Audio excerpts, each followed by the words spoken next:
nós começamos essa série no livro de Eclesiastes. Começamos domingo e hoje daremos prosseguimento. Todos encontraram? Eclesiastes capítulo 1, Diácono Davidson, por favor, do verso 12 até o verso 18. Eu, o mestre, fui rei de Israel em Jerusalém. Dediquei-me a investigar e a usar a sabedoria para explorar tudo o que é feito debaixo do céu. Que fardo pesado Deus pôs sobre os homens. Tenho visto tudo o que é feito debaixo do sol.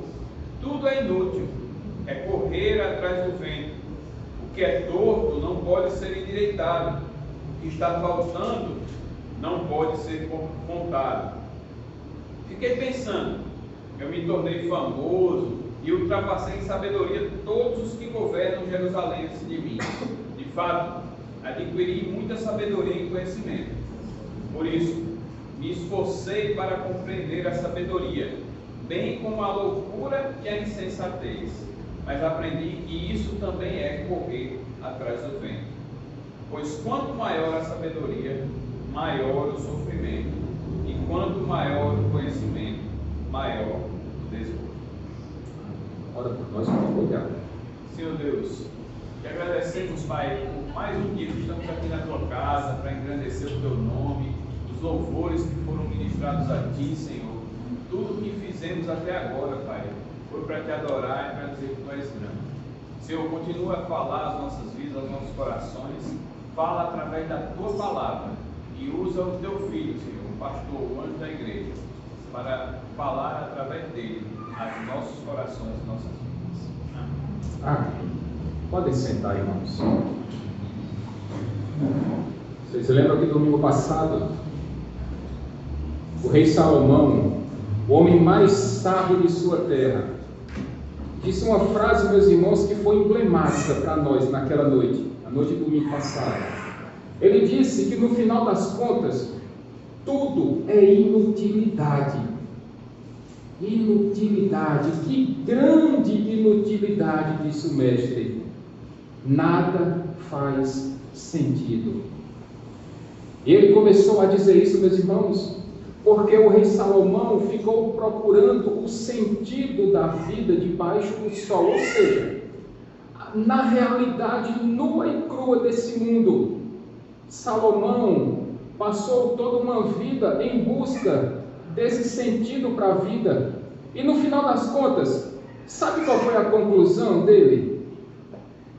Uma grande inutilidade, ou dependendo da sua versão, uma grande vaidade, vaidade de vaidades, nada faz sentido. E ele tomou essa conclusão, meus irmãos, com base em duas situações.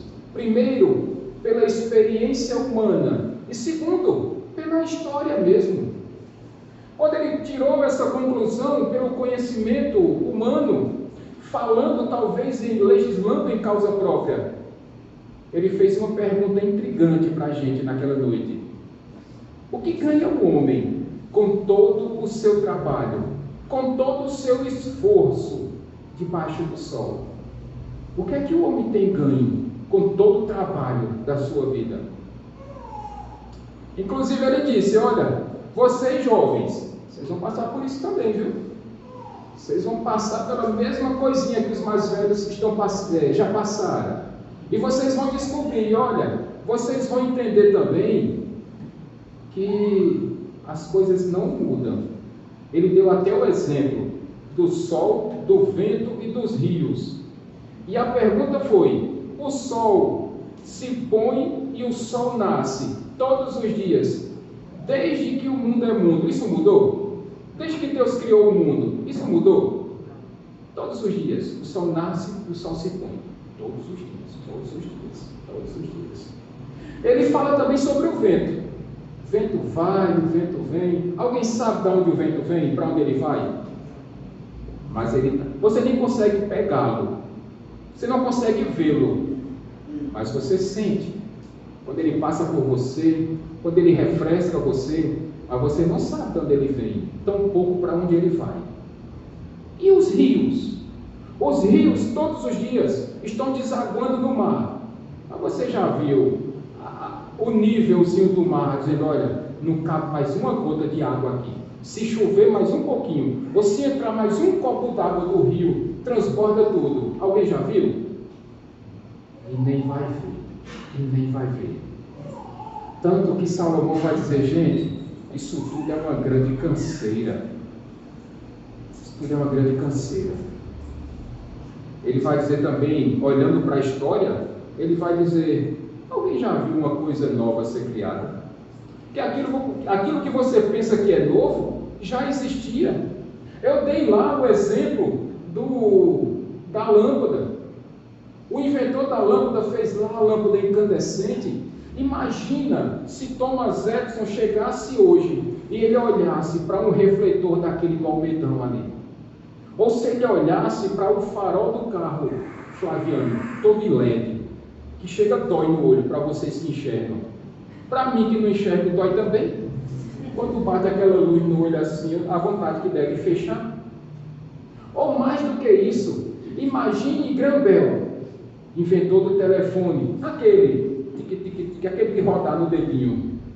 Imaginou se aquele homem chegasse hoje e olhasse para um smartphone do jeito que ele é hoje, que ele é praticamente um computador na palma da sua mão?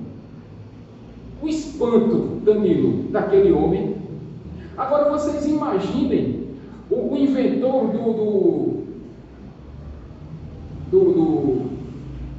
do papel, ou melhor, aquele que desenvolveu a gráfica. Se ele olhasse para Danilo e para Daniel, pegando uma folhinha em branco e coloca lá numa máquina, daqui a pouco faça uma luzinha para lá, para cá. Quando olha para aquela folha, o que é que tem lá, Daniel e Danilo? Uma cópia. Rapaz, Gutenberg ia endoidar com uma dessa. Gutenberg ia endoidar com um negócio desse. Meus irmãos, agora, eu fiz uma pergunta interessante. Homens do passado, esses já nem são lembrados mais. Já nem são lembrados. Eu perguntei a vocês sobre Manuel Francisco dos Santos. Sabe quem é ele, João Tiago? Manuel Francisco dos Santos. Famoso, viu? Famoso. Mas se eu disser Garrincha, aí ajuda, né? Aí ajuda. Meus irmãos, esses homens que ficaram na história passaram e a gente nem se lembra deles. A gente nem se lembra deles. Oh, meus irmãos, que grande inutilidade você ficar correndo atrás do vento, correndo atrás das coisas, querendo ser o autor de tudo. Bobagem. Sabe o que é que Salomão vai dizer? Que isso tudo é uma grande inutilidade. Nada faz sentido. Mas aí a gente chega agora, fechando esse capítulo 1. Quando Salomão ele vai buscar um sentido, uma razão para a sua própria vida. Vocês vão perceber que agora Salomão vai sempre usar a expressão eu. Vai ser sempre ele. Ele vai estar falando agora sobre ele. Mas eu tenho certeza que essa busca pessoal de Salomão vai dizer muita coisa para você e para mim. Meus queridos, eu disse a vocês que Salomão foi o homem mais sábio da sua época. Você quer tirar uma prova disso? Primeiro livro de Reis, capítulo 10, verso 23, Daniel, por favor. Primeiro livro de Reis, capítulo 10, verso 23 e 24.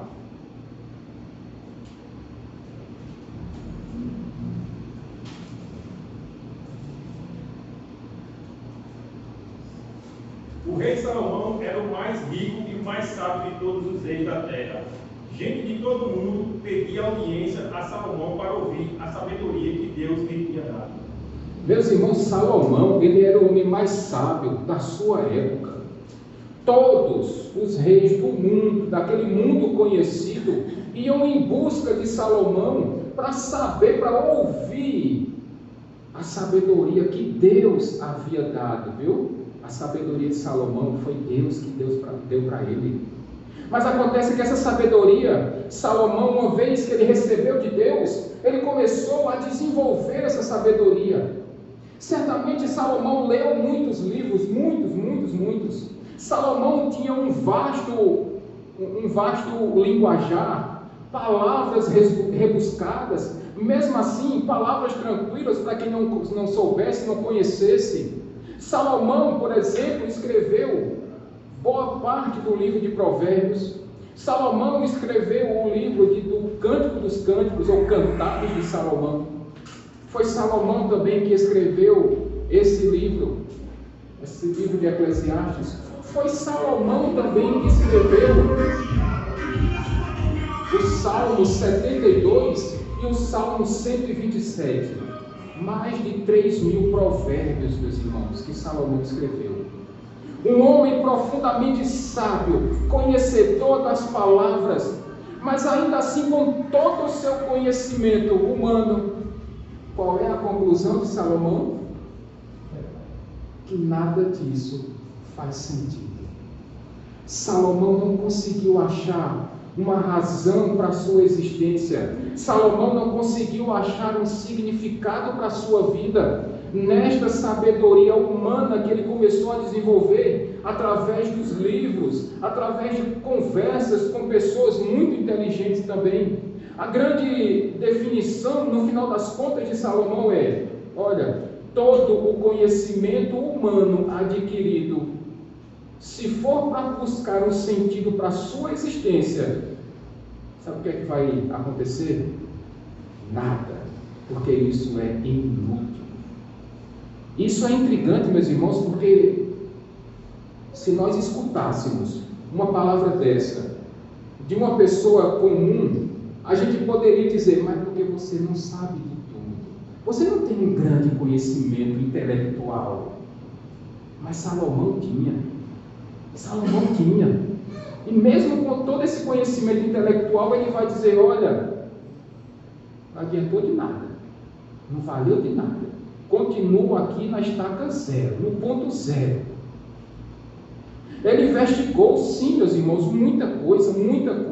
Ele buscou como ninguém, ele se esforçou, ele empenhou todas as suas forças intelectuais, emocionais, todo o seu coração, todo o seu ser estava ali dedicado naquele trabalho árduo, cansativo, de buscar uma razão para a sua existência no conhecimento humano.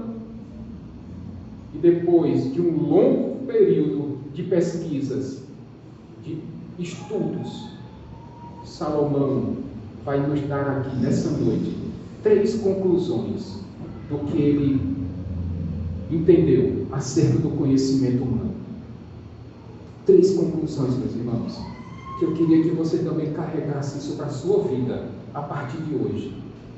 Primeira conclusão que Salomão chega acerca do conhecimento humano é que esse conhecimento humano, ele só vai trazer para você e para mim, ele vai ser decepcionante. Quer ver? Diácono Davidson, por favor, versículos 13 e 14.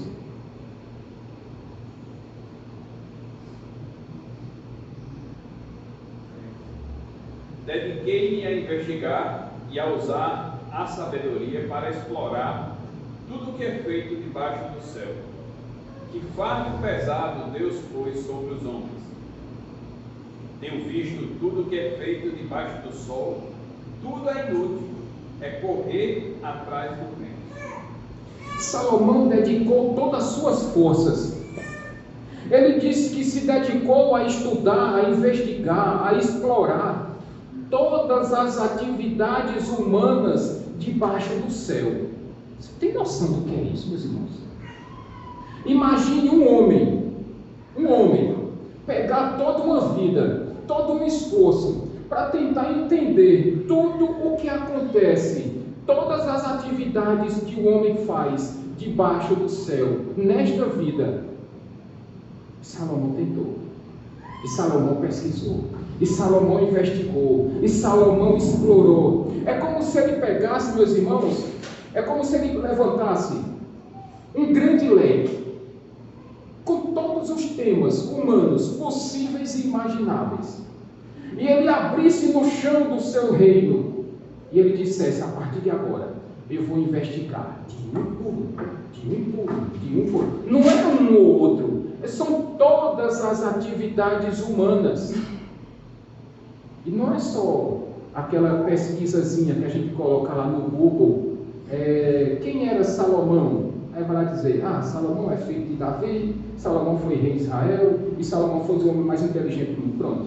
Não é isso não. Essa investigação de Salomão foi uma investigação profunda. É aquele tipo de investigação que você procura de A a Z. Vai do começo ao fim. Ele quer saber não apenas o que é a vitamina C, mas ele vai pesquisar da vitamina A até a vitamina alfa, beta, gama, teta. Vai pesquisar tudo. Ele não quer saber somente uma coisinha, ele queria saber de tudo. É interessante que o texto coloca aí 2 verbos. Versículo 13. Ele vai dizer que ele investigou e ele explorou. A ideia, meus irmãos, é como se você pegasse um satélite e programasse aquele satélite para rastrear todo aquele terreno que as câmeras daquele satélite conseguem captar, sem deixar passar nada, absolutamente nada. Ele faz um mapeamento completo daquele terreno, daquele território, para poder dar todas as coordenadas para a pessoa que programou aquele satélite, porque a pessoa queria saber de tudo. E foi exatamente isso que Salomão fez. Há trabalho exausto, meus irmãos, extremamente cansativo. Tão cansativo que nesse mesmo versículo 13, Salomão chega a dizer: e esse trabalho árduo foi Deus que colocou no coração do homem. A ideia de Salomão é como se ele estivesse dizendo: olha, isso remete lá à época de Adão e Eva. Deus deu uma ordem a Adão para que ele conhecesse todo aquele jardim do Éden, para que ele explorasse todo aquele jardim, para que ele desenvolvesse todo aquele jardim. E pelo entendimento, pelo conhecimento que Deus havia dado a Adão, quando olhou para a cara daquele bichinho lá, de Luke, Adão disse: rapaz, esse Luke tem cara de cachorro, e vai virar cachorro. Adão é como se tivesse olhado para a cara de Scooby e de Hulk e disse: esse bicho vai ser cachorro, ele vai se chamar cachorro. É como Adão olhando para a galinha e disse: rapaz, tu tem cara de galinha, tem um bocado de pena. Olhando para o pavão, aquele que fica lá na granja de Marcos, ele disse: rapaz, esse pavão tem cara de pavão. Todo aquele conhecimento, aquelas frutas, aquele café tão gostoso, rapaz, Adão acertou em cheio demais. Adão olhou para o café e disse: rapaz, tu vai se chamar café, e o pastor Luciano vai gostar demais de você. Não vou mentir. Adão, com conhecimento dado por Deus, ele começou a colocar nome nos animais, ele começou a colocar nome nas frutas, nas verduras. Adão olhou para uma certa leguminosa lá, disse: rapaz, tu tem cara de chuchu, o povo vai reclamar só de você, mas todo mundo vai comer. Todo mundo vai comer um chuchuzinho. Gosta de chuchu, Lina? Mais ou menos.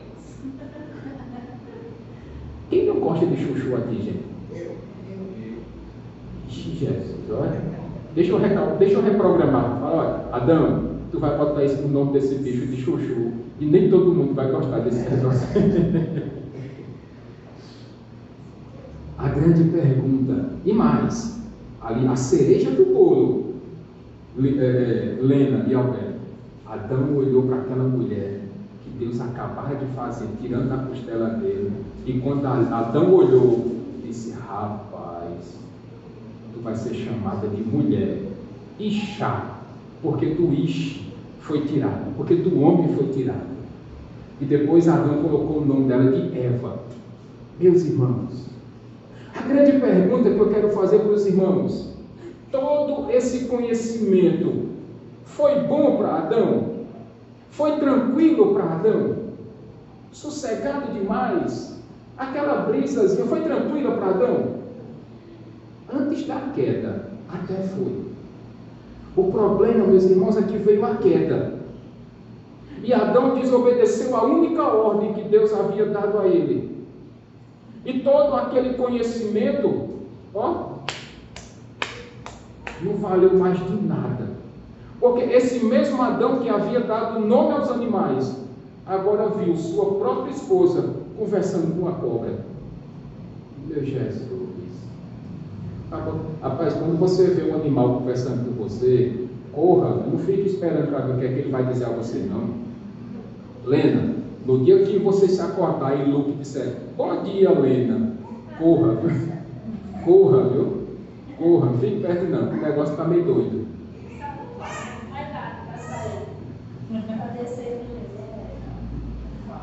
Todo o conhecimento de Adão, no final das contas, lhe deu foi muito cansaço, porque depois que ele comeu daquele fruto, Vitor, da árvore do conhecimento do bem e do mal, qual foi a vantagem que o conhecimento trouxe para ele? Cansaço, fadiga, distanciamento de Deus, trabalho árduo, suor descendo pela testa, pecado, doenças, morte, entrou na vida de Adão, consequentemente, na nossa vida também. Todo aquele conhecimento que Deus disse, não entre por esse caminho não, que não vai dar certo. O conhecimento humano, meus irmãos, muitas vezes é decepcionante. Sabe por quê? Porque quando você olha um país como o Brasil, tremendo produtor do agronegócio, produz muito alimento. Mas nós ainda encontramos brasileiros passando fome. Todo o conhecimento do homem para produzir mais em menos espaço não conseguiu ainda acabar a fome, nem dentro do nosso país, que dirá no mundo.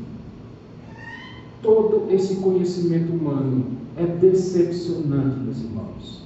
E se vocês têm dúvida disso, no versículo 14, Salomão vem reafirmar isso aí. Ele disse, olha, todo esse meu conhecimento, todo esse meu esforço, no final das contas, sabe o que é que eu digo desse meu esforço todo? Em ter esse conhecimento humano, é uma grande inutilidade, uma grande vaidade.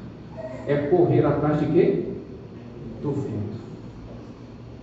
Final das contas, Salomão chega à conclusão que todo esse conhecimento humano adquirido é uma grande inutilidade, é correr atrás do vento. É triste, meus irmãos, saber que o homem tem muito conhecimento, mas que ele não utiliza esse conhecimento para coisas boas, para boas obras, para boas ações. E sim, isso é decepcionante, não apenas para Salomão, mas para cada um de nós. Isso é decepcionante demais, é triste demais. Mas é uma segunda conclusão que Salomão chegou aqui também, e eu creio que os irmãos hão de concordar com isso aqui. O conhecimento humano, ele não consegue mudar a nossa vida. No máximo, ele dá uma afrouxadazinha. No máximo, ele dá uma amenizada. Mas todo o conhecimento humano adquirido por você não vai conseguir mudar a sua vida. A ponto de Salomão dizer, olha, todo o meu esforço não valeu de nada. Não mudou nada na minha vida. Absolutamente nada. Todo o meu conhecimento não conseguiu corrigir as coisas. Todo o meu conhecimento não conseguiu endireitar as coisas. Eu não consegui. Aquilo que era torto continua torto. E Salomão se utiliza aqui de 2 provérbios da sua época. Versículo 15. Primeiro provérbio: o que é torto não pode ser endireitado. Meus irmãos, quando Salomão pensa nisso aqui, o que é torto não pode ser endireitado. Alberto, lá em Salgadinho, aquela árvore velha, torta, empenada, tem como ela ser aprumada? Até a cinza é torta. Até a cinza é torta, essa é nova, tá vendo? Meus irmãos, não tem homem inteligente debaixo do sol que consiga aprumar uma árvore velha que esteja torta, empenada. Consegue, irmã Adelaide, lá para a banda do Católico Rocha? Tem jeito? Tem jeito não, meus irmãos. Aquilo que é torto não pode ser endireitado. Nem todo o conhecimento do homem consegue endireitar uma árvore velha que está torta, bem empenadinha. E isso acontece também, meus irmãos, na nossa vida. Aquilo que é torto não pode ser endireitado. Quem é que tem olho claro aqui nessa igreja? Ninguém, né? Ninguém tem olho claro nessa igreja. Vamos chamar então de olhos tortos. Aí você, com todo o seu conhecimento, você diz: mas eu quero ter um olho claro. Mas eu quero ter aquele olho azul piscina ou verde esmeralda. Mas todo o seu conhecimento vai fazer com que seu olho fique verde ou azul? No máximo você usa uma lente, mas ainda pela lente de contato as pessoas vão perceber que aquilo ali é artificial. Hoje em dia, gente, tem pessoas que estão pigmentando essa parte escura do olho, pintando o olho praticamente. É como se fosse tatuando o olho por dentro. Um olho preto, bem pretinho. Aí a pessoa quer ter um olho verde. Alberto, ó. Aí vai lá e pinta. E é uma canetinha, tipo uma tatuagem no olho. E o que nós estamos encontrando hoje em dia é pessoas ficando cegas. Porque querem uma pessoa de olho preto ou de olho castanho escuro, quer ter um olho azul claro. Meus irmãos, o que nasceu torto não vai ser endireitado não. Agora é muito triste saber também que quando nós olhamos para a nossa política torta, pessoas com tanto conhecimento não conseguem endireitar a nossa política, não conseguem endireitar, não conseguem ajudar as pessoas. Pessoas essas que assinaram uma procuração para que eles nos representem lá, nas instâncias superiores. E aquilo que é torto tem continuado torto. Aquilo que é torto tem continuado torto. É triste demais, meus irmãos, saber que todo esse conhecimento humano não tem conseguido corrigir aquilo que é necessário ser corrigido. É muito triste saber que todo o conhecimento humano não conseguiu melhorar a nossa realidade.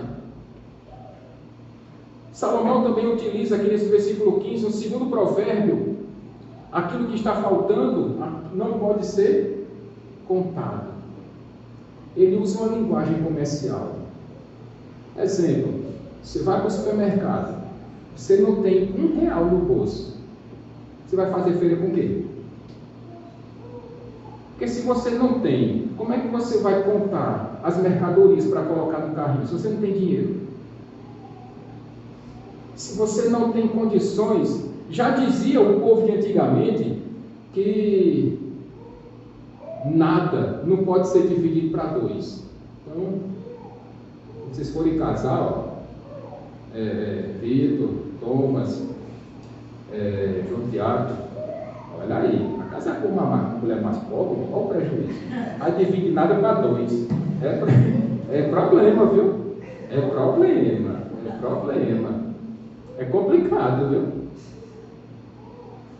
Isso tem muito a ver também, meus irmãos, com a nossa vida.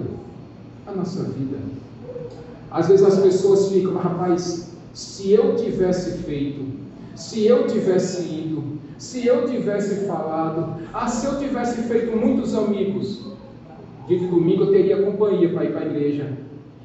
Se eu tivesse casado com a primeira pessoa que eu conheci, talvez eu tivesse muitos filhos. Como é que a gente pode fazer uma conta dessa? Que ciência da pílula é essa? Quem garante que se você tivesse casado com a primeira pessoa que você conheceu, você teria 10, 12, 15 filhos? Isso não se comprova, meus irmãos. Isso não se comprova. Eu vou dar um exemplo. Sabe como é o perfil do endividado? O endividado, ele sempre acha que está faltando uma coisinha para ele. Ou não é assim? Aí ele compra um carro. Não, mas só um carro? Eu podia ter uma moto também. Está faltando uma coisa. Aí vai lá e compra uma moto também. Aí daqui a pouco ele já tem um carro e a moto, ele vai dizer, mas agora falta uma moto aquática para mim, para poder passear no domingo. E corre lá, na moto aquática, vai lá e compra. Ah, mas agora eu preciso de uma lancha para poder fazer companhia à moto aquática. E sempre vai estar faltando alguma coisa. E a pessoa sempre vai estar devendo e nunca vai estar satisfeita com o que tem. E quanto mais conhecimento humano, mais você vai sentir falta das coisas. Porque quanto mais você conhece, mais você começa a desejar. E quanto mais você deseja, mais você entende que vai estar faltando coisas para você. É isso que o conhecimento humano causa na nossa vida, meus irmãos. Vai deixando um buraco dentro de você e de mim. E nunca fica completo. E nós nunca ficamos satisfeitos. Não basta apenas eu ter um carro bom. Eu quero agora ter um carro melhor. Não basta apenas eu ter uma boa empresa, eu quero ter uma empresa melhor. Não basta ter somente uma casa, eu quero uma casa, um apartamento. O ser humano, ele nunca está satisfeito. Sempre entende que tem um vazio dentro dele que precisa ser preenchido. Difícil, meus irmãos, mas o conhecimento humano causa isso. E isso não consegue mudar a nossa realidade. Mas aí Salomão chega numa terceira conclusão, a última conclusão, acerca de buscar um entendimento, uma razão para a sua existência através do conhecimento. E ele vai dizer que a busca por esse conhecimento é, sabe o que? Sofrimento e fadiga. Veja o que é que diz aí, Diácono, por favor, versículos 16 e 17. Fiquei pensando, eu me tornei famoso e ultrapassei em sabedoria todos os que governam Jerusalém antes de mim. Governaram Jerusalém antes de mim. De fato, adquiri muita sabedoria e conhecimento. Por isso, me esforcei para compreender a sabedoria, bem como a loucura e a insensatez. Mas aprendi que isso também é correr atrás do vento. Salomão começa a falar com ele mesmo, meio doido já, tanto conhecimento na cabeça que começou a endoidar. Ele falando com ele mesmo, ele disse, olha, eu mesmo aqui, euzinho aqui, eu ultrapassei todos os que me antecederam em sabedoria e conhecimento. Eu desenvolvi essa sabedoria e esse conhecimento mais do que qualquer homem na face dessa terra. Mas sabe qual é a minha conclusão? Inutilidade, sofrimento. Todo esse conhecimento adquirido por Salomão só veio causar sofrimentos a ele. Ele diz, olha, ainda no versículo 16, eu desenvolvi muita sabedoria e muito conhecimento. A grande questão aqui, meus irmãos, é muita sabedoria e muito conhecimento. É a mesma coisa que toda sabedoria e todo conhecimento? De forma alguma. Com isso, nós podemos dizer tranquilamente que ninguém sabe de tudo. Ninguém sabe de tudo. Certa feita eu fui para um congresso de missões e lá tinha um palestrante lá, um pastor chamado D.A. Carson. Ele é PhD em Novo Testamento. Sabe um pouquinho. E ele disse, olha, eu não sei de tudo o que está aqui no Novo Testamento. Eu disse, o senhor é PhD, não sabe? Outra vez eu escutei o Dr. Russell Shedd, enquanto ainda era vivo. E com seus 90 e poucos anos, se não me falha a memória, ele ainda disse que não sabia de tudo. Profundo conhecedor da Bíblia, homem de Deus. Já morreu velhinho já. E ele disse, com toda a humildade de um homem que passou toda uma vida estudando, se esforçando em conhecer a palavra de Deus, ele disse, eu não sei de tudo. Meus irmãos, ultimamente, nesses últimos tempos, esse mundo pós-moderno que nós estamos vivendo, tem uma geração chamada geração Z. Esses que nasceram depois do ano 2000, tipo Thomas, Vitor, Diego, quem mais, Jesus? Carol, que nasceram depois do ano 2000. Aí eu já deixei de fora, vocês perceberam, né? João, Tiago e Davidson. Aí vocês perderam nessa. Vocês não são geração Z. Vocês ficaram na porta ali, na fila, e quando vocês forem entrar, o portão fechou. Perdeu. Só que essa geração Z tem um problema gigantesco, meus irmãos. Acham que sabem de tudo. E aí, quando se aproximam de pessoas mais velhas, perdem a oportunidade de ouvir conselhos de pessoas mais velhas, mais experientes, que já passaram por tudo isso que vocês estão passando e que ainda vão passar. Quer ver um exemplo? Quando a maioria de nós percebe que somente um fio de cabelo aqui da sobrancelha ficou arrepiado, qual é o primeiro lugar que você vai fazer a pesquisa? Aonde? Mas não vai me dizer que é no Google, no Dr. Google, não. A nossa geração, meus irmãos, está pesquisando tudo, desde o parafuso do cabo de serrote até o carburador do foguete. Está indo pesquisar tudo no Google.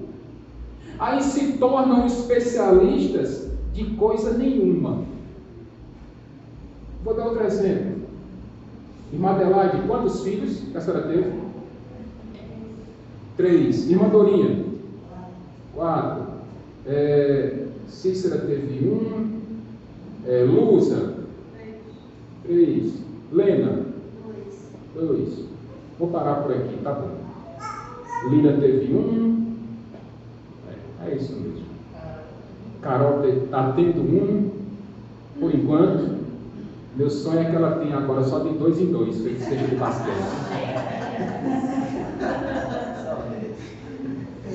Flaviana e Lina também daqui a pouco vão fazer. Já imaginou, rapaz? Carol com a barriga de gêmeos e Lina com trigêmeos. Eita, pode ser, rapaz. Receba em nome de Jesus, Lina. Olha aí, rapaz. Trigêmeos, Huguinho, Zezinho e Luizinho. Aí mesmo, rapaz. Mas não, vovó Alberto doidava. Vovó Alberto tem que virar de patinhas. Vovó Alberto ia virar de patinhas, é mesmo. Sabe qual é a questão ultimamente? Às vezes, Davi, Ayla, José Felipe, Eloá, às vezes estão com aquele chorinho diferente. Aí chega a avó, ou chega uma senhora assim, igual a irmã Adelaide e a irmã Dorinha, diz: minha filha, esse chorinho é de criança que está com cólica. Ou minha filha, esse chorinho, eu acho que ela deve estar com dorzinha de cabeça, ou ele está com dorzinha de cabeça. Mas essa geração mais nova, e por favor, não se chateiem comigo não, mas eu estou falando isso no sentido maior, mais amplo. Mas essa geração nova, não, mas é porque eu vou dar uma olhadinha aqui no Dr. Google. Não, mas eu vou ver lá no pediatra. E às vezes o pediatra ou a pediatra tem poucos anos a mais do que vocês. E não tem, nunca teve filhos. Nem sabe como é o choro do bebê, a não ser pelos livros. E às vezes vocês perdem a oportunidade da experiência adquirida de mulheres como Adelaide, Dorinha, Lusa, Lena, que já criaram tantas crianças e que têm essa experiência. Perca essa oportunidade não. aqui especificamente, para a Lilian, para a Carol, essas mulheres já passaram por todos esses medos, todos esses dramas, todos esses choros, essas fraldas que vocês já trocaram. Elas trocaram, e olha que algumas foram fralda de pano, viu? Não é, irmã Adelaide? Fralda de pano, suja, e grossa, viu? Que ficava de molho no sabão branco. Em compensação, o couro dos dedos ficava bem fininho. Era. Eu sou dessa geração também. Essa nossa geração pós-moderna tem que aprender mais com os mais antigos, meus irmãos. Oi?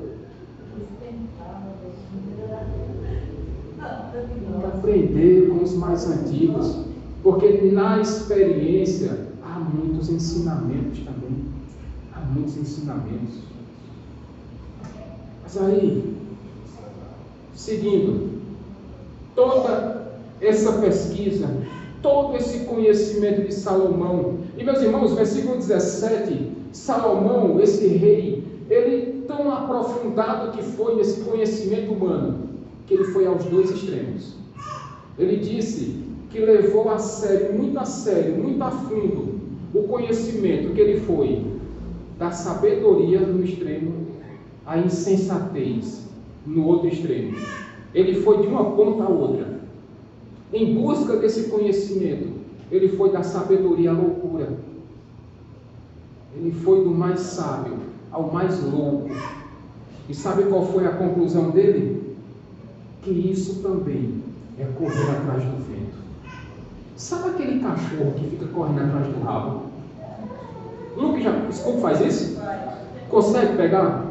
Às vezes ele pega. Mas na grande maioria das vezes fica correndo e não sai, não chega em lugar nenhum, nem pega o rabo e nem para de correr. E fica correndo em torno de si. É como Salomão dizendo: olha, essa busca louca, desenfreada, atrás de conhecimento humano, é correr atrás do vento. É como Scooby correndo atrás do rabo. Não faz sentido nenhum, meus irmãos. Agora, se vocês acham que isso foi questão só de Salomão, engano nosso. Porque se você começar a estudar os grandes filósofos da nossa história, todos eles, em busca de uma resposta para a razão da existência humana, eles só têm encontrado perguntas, mas respostas que é bom.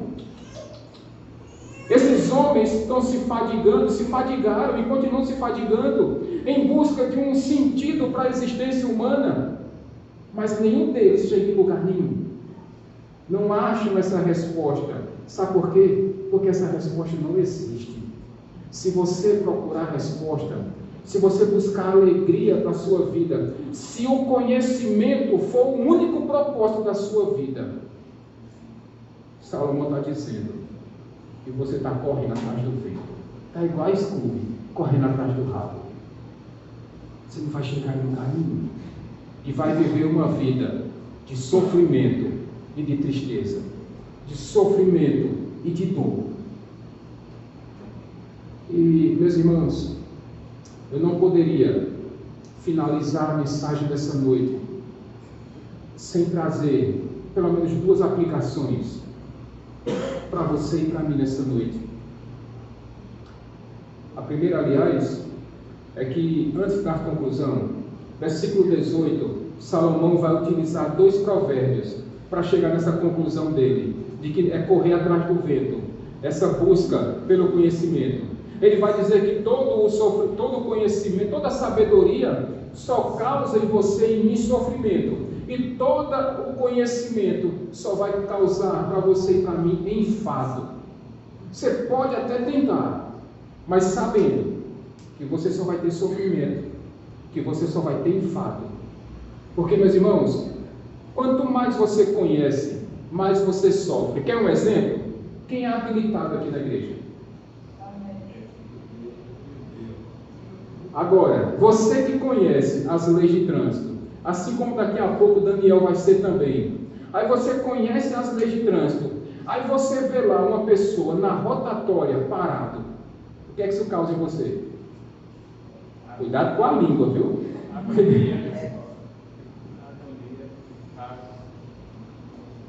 Ô, meus irmãos, quanto mais você conhece as leis de trânsito, Flaviano, habilitado também, né? Sim. Aí você vê uma pessoa lá na BR, andando pelo acostamento, querendo esperto, querendo passar na frente, a BR-230 parada, daqui até Cabedelo. E o engraçado, rapaz, o bonitão lá, cortando o caminho pelo acostamento, achando que é mais importante do que todo mundo. Rapaz, sofrimento eu estou dizendo assim para a gente não dizer coisa pior.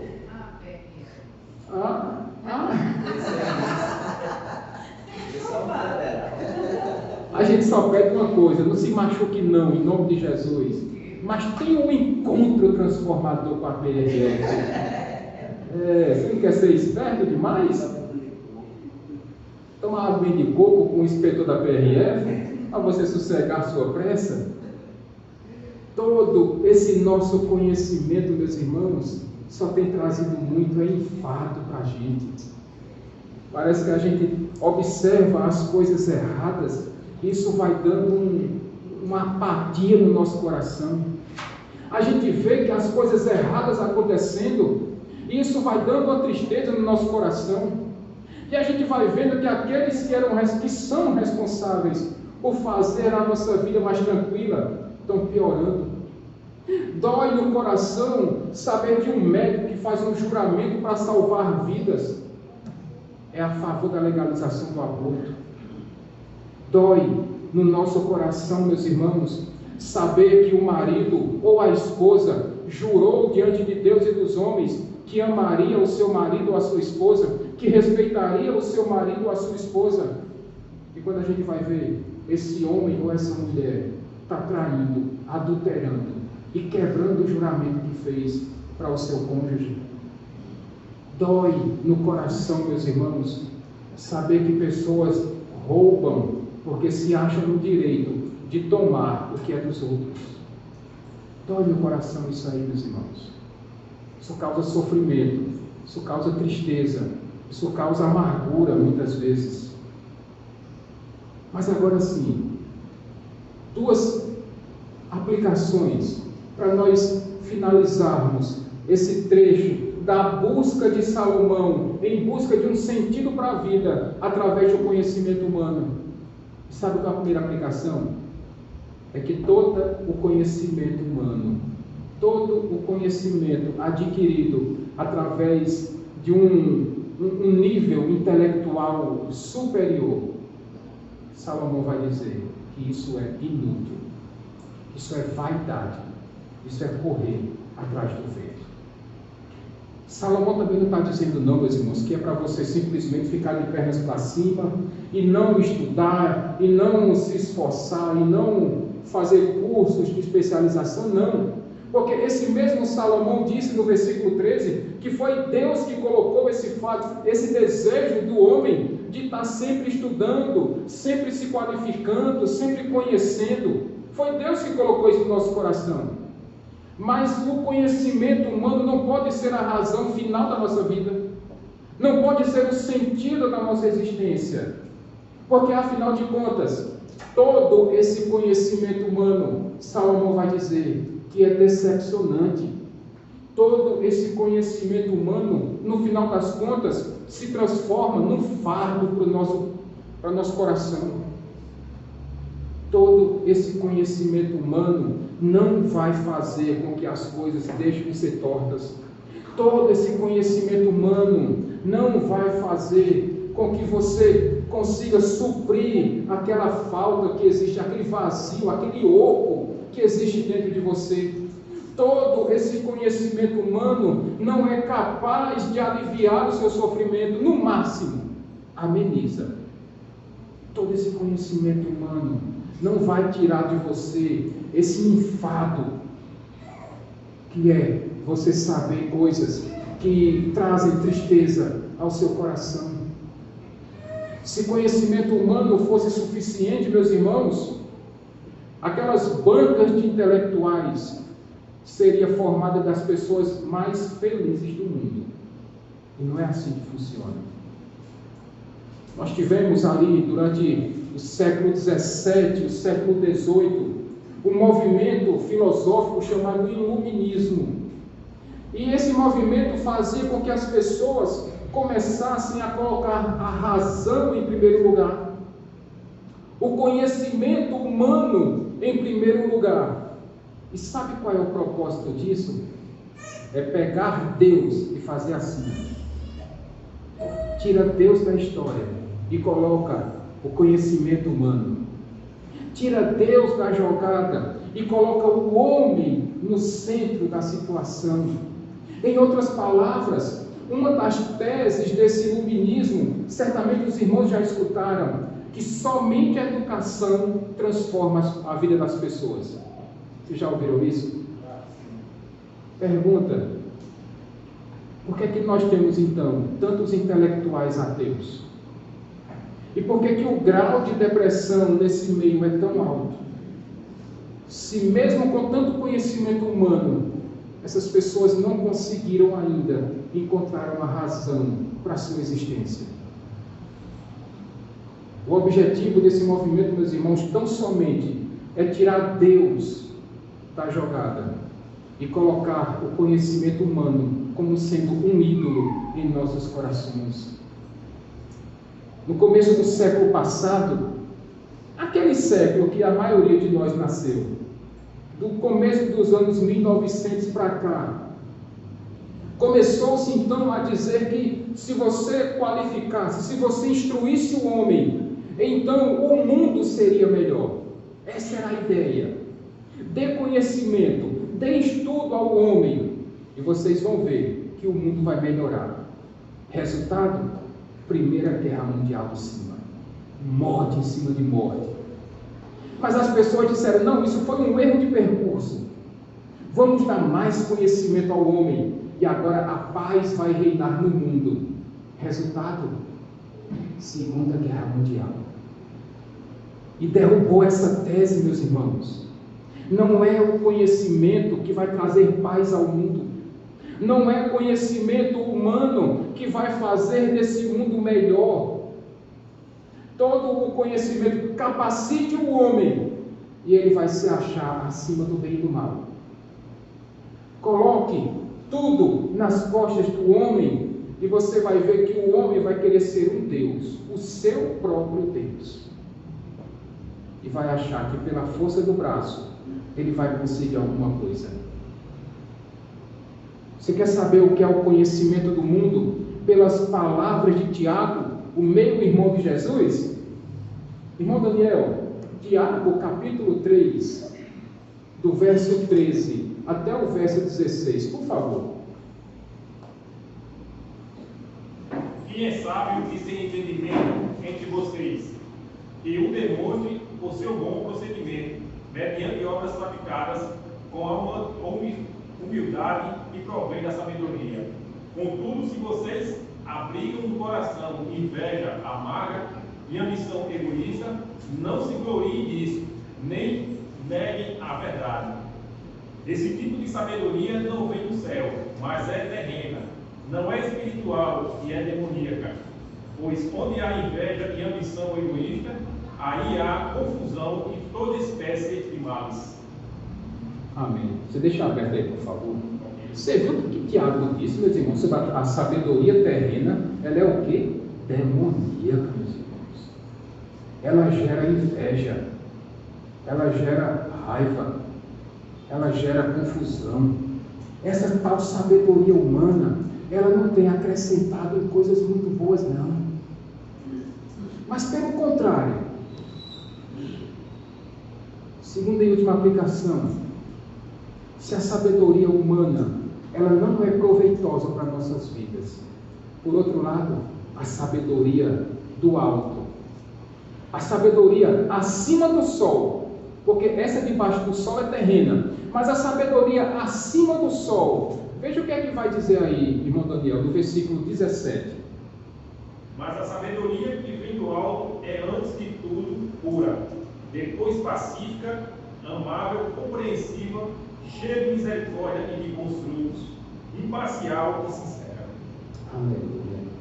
Você quer ser rico em sabedoria? Busque a sabedoria do alto, meus irmãos. Esse mesmo Salomão, no livro de Provérbios capítulo 1, verso 7, vai dizer que o temor do Senhor é o princípio da sabedoria. Você quer saber se uma pessoa é sábia ou não? Veja se ela é temente a Deus. Veja se o coração dela está cheio de temor e reverência diante do Deus dos deuses, do Senhor dos senhores. Você quer descobrir a verdadeira sabedoria? Quando nós abrimos o culto nessa noite, Paulo, escrevendo aos Coríntios, vai dizer que Cristo é a sabedoria de Deus. Meus irmãos, somente a sabedoria de Cristo, somente em Cristo Jesus, é que nós vamos encontrar, não decepção, mas vamos encontrar alegria para nossas vidas. É somente em Cristo Jesus que nós vamos conseguir desentortar os problemas, as coisas que estão erradas em nossas vidas. É somente em Cristo Jesus que nós vamos conseguir preencher esse vazio que existe dentro de você e de mim. Somente Jesus consegue preencher aquilo que está faltando. É somente Ele que consegue completar a nossa existência, a nossa satisfação. É somente em Cristo Jesus que nós encontramos um deleite para nossas vidas. Oh, meus irmãos, se nós entendêssemos isso, nós iríamos descobrir que o sofrimento que nós estamos enfrentando poderiam ser amenizados ou solucionados se Cristo fosse o motivo da nossa existência. Porque de fato Ele é. Ele precisa ser o sentido da nossa vida, a razão da nossa existência. É somente em Cristo Jesus. E eu digo mais, se você busca ocupar, preencher esse vazio do seu coração, vá a Cristo Jesus. Porque como Paulo bem disse, Cristo é tudo em todos. É somente Ele que vai tirar esse sofrimento de cima de você. É somente Cristo Jesus que vai tirar essa dor que fica dentro do nosso coração, dentro da nossa alma. É somente Cristo Jesus que vai arrancar do nosso peito essa tristeza que ronda, que insiste em não ir embora. É somente Cristo Jesus, com a sabedoria de Deus, que consegue trazer paz ao nosso coração, que consegue trazer sossego para aqueles que estão aflitos. É somente Cristo Jesus que consegue trazer aquela calma que muitas vezes o trânsito exige de nós. É quando aquele motoqueiro corta você lá no engarrafamento e o pedalzinho da moto ainda está arranhando o para-choque do seu carro. E você respira. E respira de novo e diz: Senhor, dá paciência. E é só Cristo Jesus que pode trazer essa paciência para você. É quando no momento daquela discussão dentro da família, é somente a sabedoria do alto que vai fazer com que você tenha palavras brandas para acalmar aquela situação, para evitar de colocar gasolina naquela fogueira. Muito pelo contrário, é essa sabedoria que vem do alto que vai dar a você o entendimento necessário para que você seja não um inflamador, mas que você seja um pacificador. É somente Cristo Jesus que vai poder trazer a harmonia para dentro do seu casamento.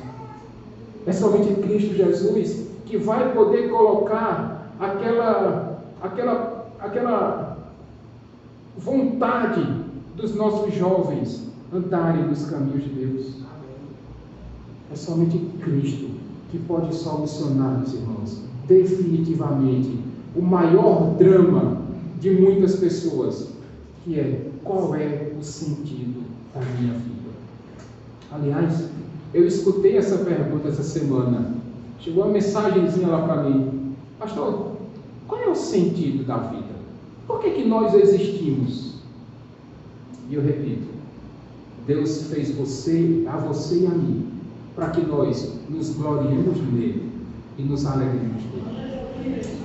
Deus criou você para que você glorifique o nome do Senhor. E com essa sabedoria do alto que Deus tem te dado, você vai conseguir se alegrar nele, se deleitar nele, se satisfazer nele e preencher o vazio da sua vida somente nele. Amém, meus irmãos? Vamos ficar de pé.